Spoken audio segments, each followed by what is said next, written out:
Hello, ladies and gentlemen. It's another beautiful day here in the UK. Well, that's a lie. It's normally raining and miserable. But today, it's, as you can see around me, the snow is immaculate. And it's a bright sunny day. And I thought I'd come out and do a little video.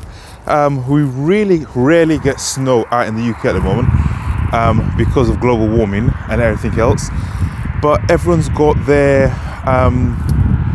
sleds. So if you live in the UK, so if you live in a part of the world which has a lot of snow, despite global warming, then lucky you. But yeah, the little bit of snow is probably about a couple of inches deep. That's what she said. But anyway, anyway, I wanted to talk today about something that's been bothering me. It's a new year, 2026, and something that's been bothering me is, why do I keep doing what I'm doing? I.e., why do I keep on writing books? I've been doing this now for 10 years. If you don't know who I am, my name is Dominic Mondaisy. I write science fiction and fantasy. I've got about 25 books out and counting.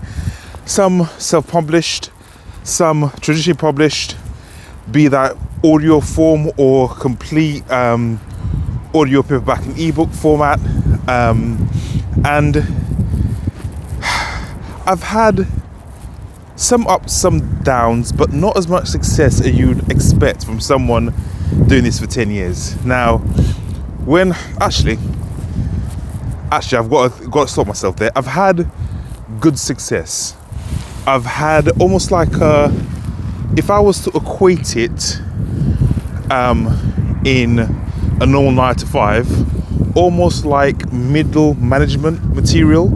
That sort of, if you think of middle management, what they get paid and their roles and responsibilities and all that crap, then that I would say I would class my author career kind of, yeah, middle management. That's actually, that's one, depressing, but two, the best thing I can describe at the moment is very middle management. I've had some successes such as Junkyard Dog up here. I've had some flops such as Space Elemental, and through that all, I'm thinking, like, why am I bothering? Why am I? It's like my first book came out in 2025. Why am I still writing in 2026? And it's honestly,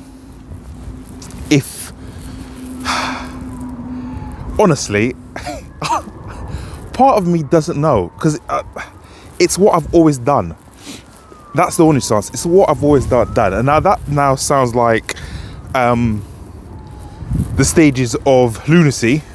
Keep on doing something, expecting a different result. But I've written when I had no right to, when I could barely form a sentence, when most of the things that I was writing about was trite or almost fan fiction. My first book was Fallen Angels, and that book was kind of an homage to Bleach. If anyone has a copy of, anyone's read it, I don't know if it's up still for sale. I've taken that book down, but yeah, kind of an homage to Bleach that book was, and it was purely fan fiction, and I should have just published it on a free site. But I kept on, and the reason why I kept on, and honestly, it's, thinking about it now, it's one, it's simple, but two, it's, I was going to say profound, but that makes me sound like a dick. It's because I would write no matter what. And the last 4 months I have thought strongly about like quitting, giving up the dream and just getting a proper corporate 9 to 5 job. A proper job. I do have a 9 to 5 job, but like a proper climbing the ladder job where I take my work home and I get calls and just, you know what I mean, just a proper 9 to 5 office job. And then it dawned on me that one, I'd be miserable to all hell, but two, I still would write. Even, and I think about this now, like there's been periods of my 10-year, or it'll be 11 years come this September in 2026, it'll be 11 years. There's been vast periods where I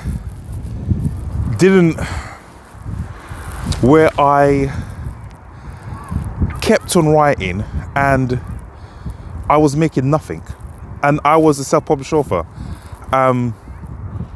and there might be periods in the future where that still happens. At the moment I am making money, but there might be periods, I don't know, this year, next year, where I don't make any money from this. And I think about, would I still do it? And the answer is yes. And it's because it's the thing I love to do. And now I know there's things about passion and purpose and da-da-da. And honestly,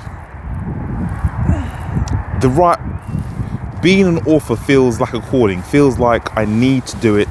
And no matter what, it's, if you carve me in half, playwright, poet, whatever, you'll find wordsmith in my blood. And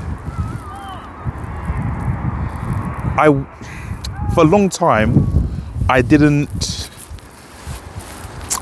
I was, one, embarrassed about that fact, but two, because it wasn't financially successful at periods, I was very quiet about it because I was self-conscious, I was embarrassed, I was a bunch of other things. I was just didn't want the world to know that I was writing. There was nothing at the time sadder than a failed author. Like, so many cliche movies are made about it. Fucking Stephen King has made his career on writing failed authors in his novels, and yeah, it's just such a hard thing to do. You know, the hardest thing to do actually is not, if you're viewing this now and you want to do something, author, musician, playwright, carpenter, whatever, and you're starting now and no one knows who you are, that's the greatest asset you have. And I know I've said this probably on other videos, but that's the greatest asset you have, where no one knows who you are, but you're still creating, because no one is expecting anything of you. And I say this all the time to, I teach Brazilian Jiu-Jitsu. I say this all the time to white belts. A white belt is the most dangerous person on the mat, because for the simple fact, no one is expecting anything from you. And when you pull something off, the amount of times you can catch a higher belt, because they're expecting you not to know what you're doing, and you just catch them and like, oh, I wasn't expecting that. Same thing creating anything of substance. Like, the hardest thing for me is always thinking that I always have fans. And I want to do another video about like 10,000 readers. But the hardest thing for me is always thinking that you'd always have fans. Always thinking that no matter what I did or what I wrote, there'd be always someone like to read my books. And it was a kick in the gonads, a kick in the crown jewels, a quick kick in the unmentionables, when I found out that sometimes readers only like a series from you and then they'll vanish, or they only like a book from you and then they'll vanish. Nothing is worse than thinking you've attained 1,000 loyal fans and then in actual fact you've attained 1,000 loyal fans for whatever book series you're doing. And that was a hard thing. Hard thing of being a name in the industry, and then your books, your your books flop for no other reason. The writing's better, the marketing's better, there's more marketing behind whatever you're putting out, but just for whatever reason, it just doesn't go. Yeah, fucking sucks. It fucking sucks. And I think, will I still be doing this in 10 years, in another 10 years time? Probably. In what form that will be, I have no idea. I might be selling my books directly. I might be selling my books from my website. I might be selling my books on the side of the road. But I know no matter what, I will still be writing. I will still be publishing in some form or the other, because it's what I do. It's who I am. And it's one part depressing for me to think about that, because the struggle climbing up the mountain is very real. And when you think you've reached the peak and you've got to do it all over again, it sucks. Don't let anyone tell you it doesn't suck. It sucks.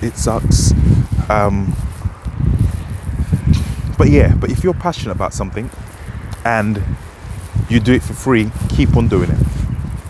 Don't let the world tell you otherwise.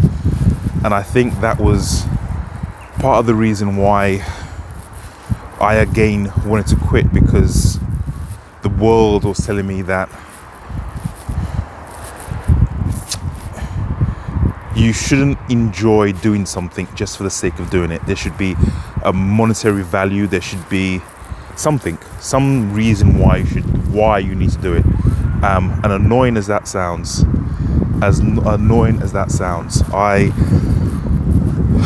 I believed into it. I took it into the ethos. There's always a part that I've loved, the hustle bro culture. And hustle bros never do anything for free and never do anything because they're passionate about it. It's all about the Benjamins, it's all about the Lizzes, it's all about the Bitcoin. And sometimes you just need to do things. You just need to create. And if you're an artist, you just need to create and be happy that you're able to create. And being in the hospital this year should have showed me that, or being in the hospital last year, sorry, we're in 2026 now, it should have showed me that I should have just been happy to create. Like when I was in that hospital bed, not knowing if I was going to live or die, I should have been happy that I get to create. If you're alive and well and you can talk, you can walk. If you can't walk, if you're alive and you can still do whatever that is that you want to do, either singing, writing, whatever, and you can still ably do it, doesn't matter if you're not paid or not. Just bask in the glory that you are alive to do this thing and you get to do it, and that should be enough. And before I go, there's a thing that sometimes you listen to famous musicians or creators, and will.i.am and Pharrell both said that we were creating beats when there was no money in it, and if we'd not been successful, we'd still be creating beats. And at the time, hearing both of them say that, I didn't quite believe them. And then now I'm in that position of not being famous or being financially stable from the craft that I'm doing, and knowing that no matter what, I will still be writing, no matter the time, no matter the day, no matter if I'm paid for it or not, because I love doing what I'm doing. Even if just one person out there that loves my stories, then that's enough for me, because I'm alive and I can get to create.